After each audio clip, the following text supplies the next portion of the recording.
Instagram, add your sticker on your Instagram account.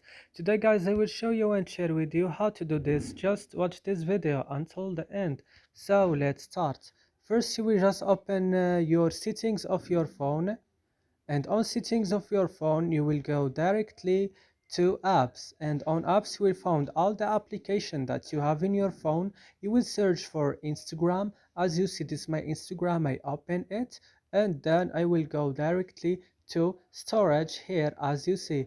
Then I will go to the bottom of the screen and click on clear data like this, and I will click OK. And that's it. I hope this video is useful for you. Don't forget to like, also to subscribe in our channel if you want, and see you in another videos.